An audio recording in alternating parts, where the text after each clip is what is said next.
bienvenue à votre journée de formation consacrée à la gestion des comptes payables et comptes recevables. Cette journée sera consacrée à ce type de gestion selon le programme suivant.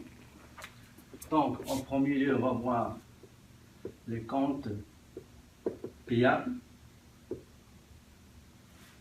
d'une manière théorique et sommaire. Après, je vais vous faire une projection sur les comptes payables. Après, la projection sera après la pause café. Donc, après la pratique, on va regarder comptes recevables. La théorie, un peu de théorie, de manière sommaire et succincte. Après, on va faire une projection sur les comptes recevables. Troisième axe, on va regarder la fermeture de fin de période, qu'il soit le mois, la semaine, fin de mois, fin de semaine, fin de trimestre, semestre et fin d'année. Alors, comment on fait les vérifications, les conciliations des comptes payables et recevables. Et après, on va regarder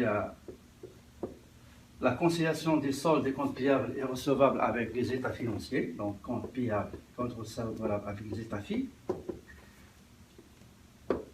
Et à la fin, on va regarder les rapports qu'il faut préparer, éditer et qui ont une relation avec comptes payables et recevables, à savoir les rapports des taxes.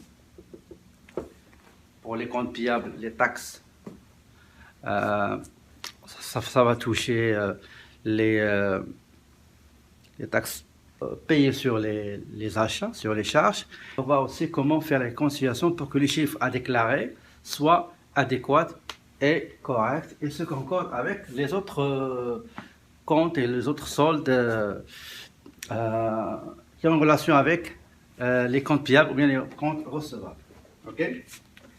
Pour cela, je vous ai distribué un petit résumé de ce que je vais vous présenter théoriquement. Et vous avez aussi les documents sur lesquels on va faire un cas pratique de la société AOB Smarties Inc. Donc, je vous ai remis des demandes de devis, le devis d'un fournisseur, le bon de commande pour confirmation du devis, la facture d'achat, bon de livraison pour les articles et les produits aussi. Le deuxième, parce que j'ai fait deux cas, un cas pour les articles, les choses qui sont stockables, les produits stockables, et aussi pour les services fournis, prestations de services fournis. Je vous ai remis aussi des copies des chèques de paiement, bien des copies des bordereaux de virement direct pour les fournisseurs, bien les virements reçus des clients. Je vous ai remis aussi la balance générale, les grands livres auxiliaires des comptes payables et comptes recevables, compte aussi détail des transactions fournisseurs, détail transactions clients et détail transactions fournisseurs. Donc, détail transactions fournisseurs clients et aussi la banque et aussi un rapport TPS-TV qui pour une période d'un trimestre. OK? On fait comme ça. OK.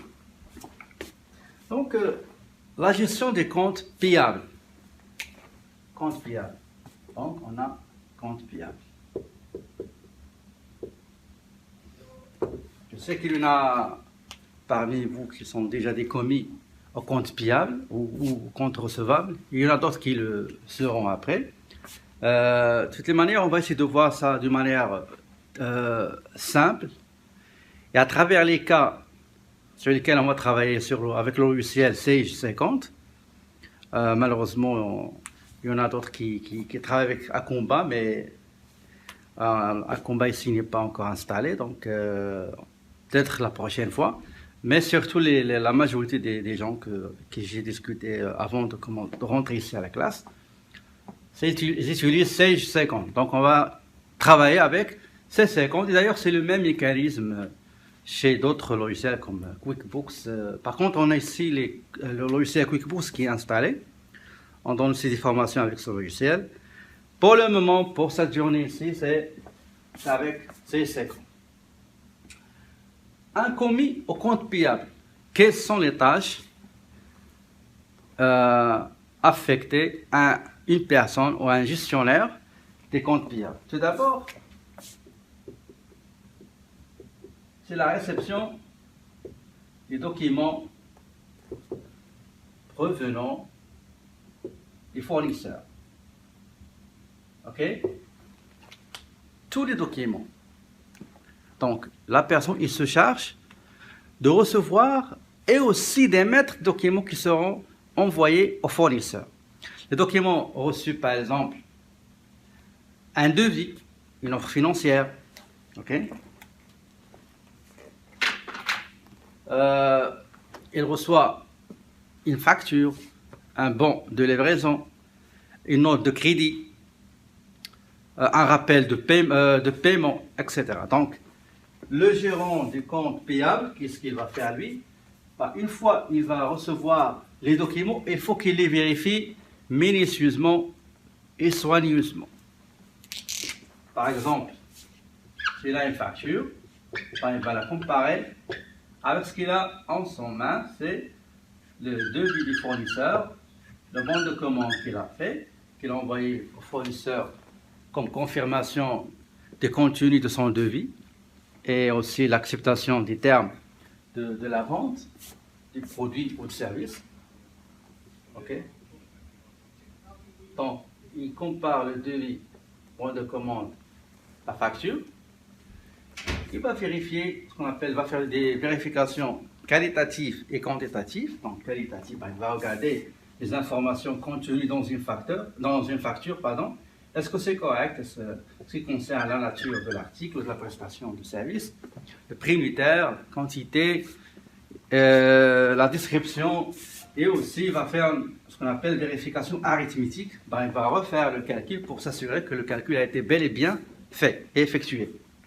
Donc, une fois ces documents ont été vérifiés, on aura deux cas. Soit les documents sont corrects, il n'y a aucune anomalie, ou bien il y a une régularité et une anomalie. À ce moment-là, il faut retourner le document au fournisseur, émetteur, pour qu'il fasse les redressements ou bien les corrections nécessaires pour que la facture soit acceptée, ou bien que le document commercial provenant des fournisseurs soit accepté.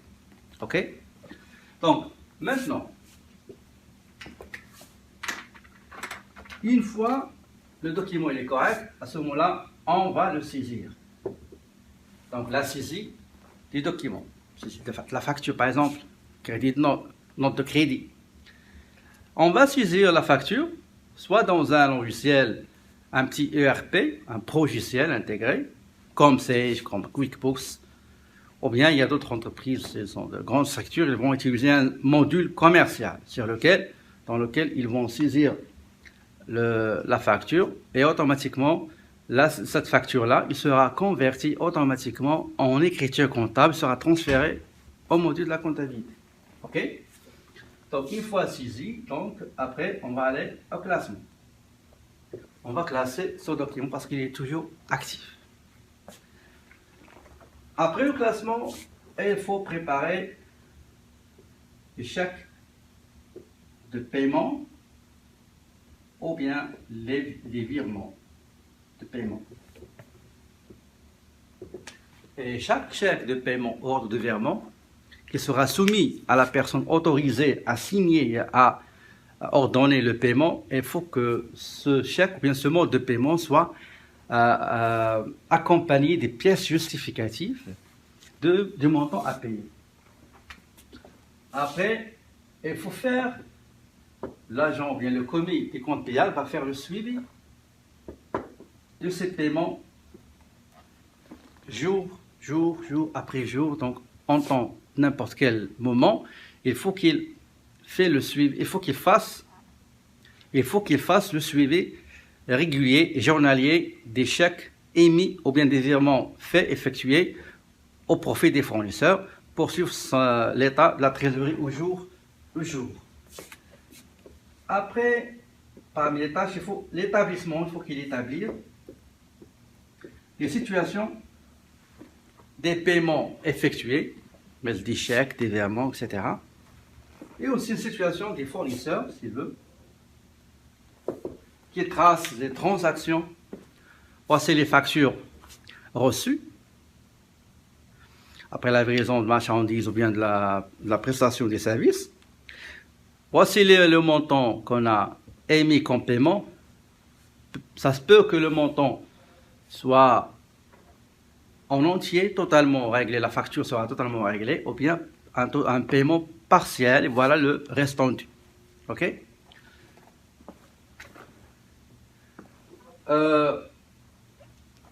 Parfois, il y a des décideurs qui ont besoin de savoir quels sont les paiements en cours de circulation, ou bien en circulation, c'est-à-dire non encore réalisés, et qui restent toujours payables. Même s'ils sont sortis dans la comptabilité, ils sont toujours payables temporairement.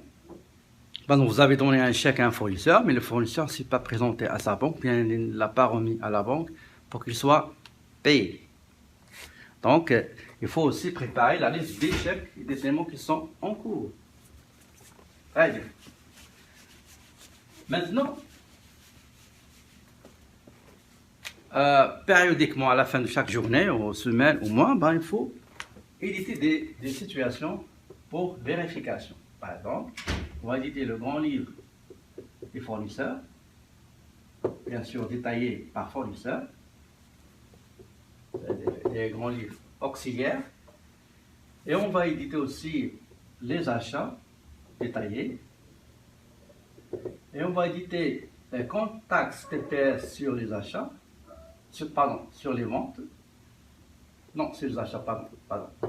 La TVQ sur les achats, la banque, et on va essayer de ce qu'on appelle faire la conciliation, c'est-à-dire vous allez comparer entre, par exemple, vous avez un achat de $1000 hors taxe, la TPS qui est à 5%, c'est $50, la TVQ qui est à 9,975%, c'est 99,75. OK? Dollars, ça. Le total, c'est 1139,75 $. Ce montant-là, il va figurer dans le grand livre des fournisseurs concernés. Leur taxe sera inscrite sur le grand livre des achats. La TPS sur le compte, le compte TPS sur achat, bien les TPS payés sur les achats, la TVQ sur le compte TVQ payé sur les achats, et la banque aussi va contenir les montants réglés.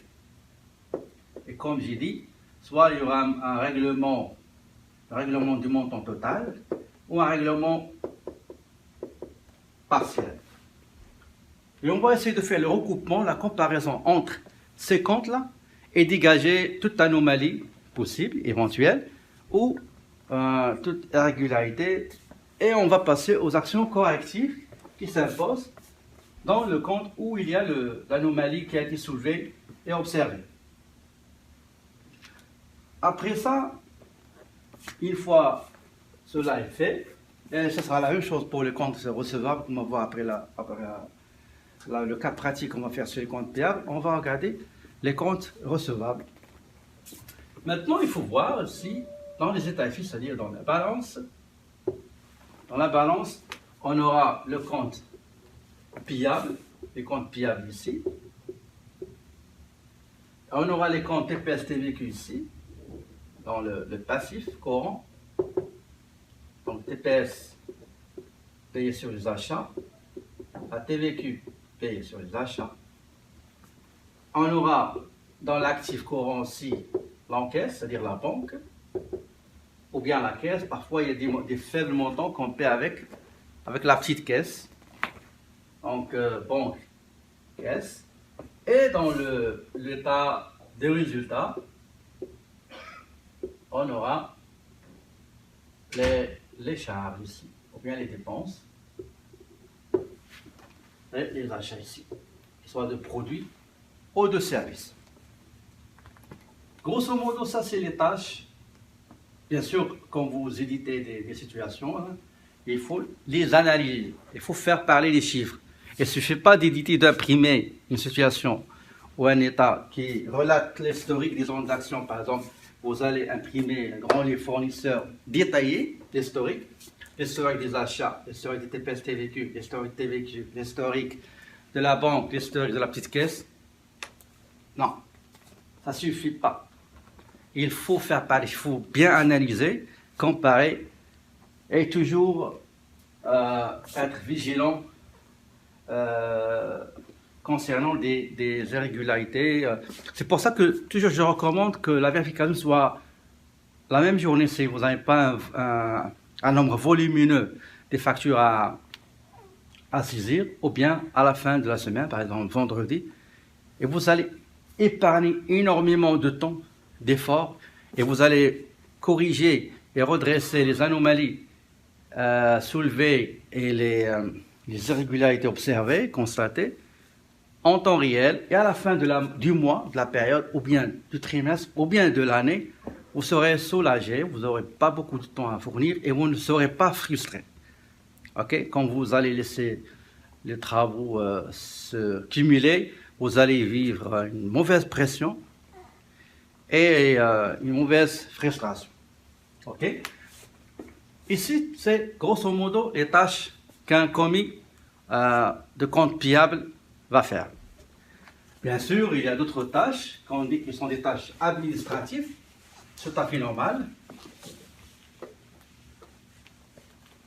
Parmi les tâches aussi, j'ai oublié, c'est quand vous retournez les documents erronés chez le fournisseur émetteur, il faut suivre, il faut faire un suivi de relancement, de correction des documents, parce que vous n'allez pas rester bras croisés, attendre que le fournisseur, tous les fournisseurs, il y a des fournisseurs qui sont bien organisés, bien structurés, et il y a d'autres qui ne le sont pas. Donc, il faut prendre l'initiative toujours d'appeler le fournisseur. Je ne dis pas harceler, mais il faut insister à ce que les documents, parce que c'est vous qui serez pénalisé à la fin de chaque période, il faut toujours insister sur le suivi des documents que vous avez fait retourner au fournisseur pour qu'il les corrige.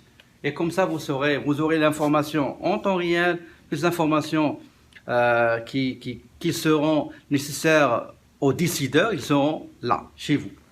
Parmi les tâches administratives, c'est faire des copies, envoyer des fax ou des télécopies, c'est scanner, c'est faire des correspondances soit par email, ce qui est le plus souvent, ou bien par voie postale. C'est le téléphone aussi. Donc, et aussi, c'est bien ranger son bureau. Il ne faut pas sortir du bureau et laisser l'ordinateur ouvert, et laisser beaucoup de paperasses sur le bureau, la chaise, je ne sais pas où il est, toi tu es ici, la chaise elle est là, le café il est ici, la poubelle elle est là, donc ça aussi ça fait partir des tâches administratives, c'est la propreté. Donc grosso modo c'est ça ce qu'on va faire. Tout à l'heure je vais faire une petite projection du cas sur lequel on va travailler, et avant de faire ça, donc, je vais terminer cette vidéo pour vous laisser travailler, pour qu'on puisse travailler ensemble. Et j'ai oublié, si vous voulez avoir plus d'informations sur d'autres sujets qui ont relation avec la comptabilité et le commercial, n'hésitez pas de visiter ma chaîne sur YouTube qui est AOB Canada. Ça, j'ai oublié de le mentionner. Vous allez trouver beaucoup de vidéos très intéressantes en français et certaines sont en anglais sur la comptabilité, la gestion commerciale, les immobilisations, la trésorerie, les logiciels, donc Sage, QuickBooks, Acomba, Xero, etc. Donc n'hésitez pas à vous abonner aussi si vous voulez et à activer aussi l'alerte de notification pour recevoir en temps réel toutes les vidéos que je poste immédiatement sur ma chaîne YouTube. Ok? Donc sur ce, je vous remercie pour votre attention les autres, parce qu'on va... Je dois arrêter de filmer parce qu'on va travailler un cas pratique. Je vous souhaite une très belle journée et je vous dis mes amis, à la prochaine.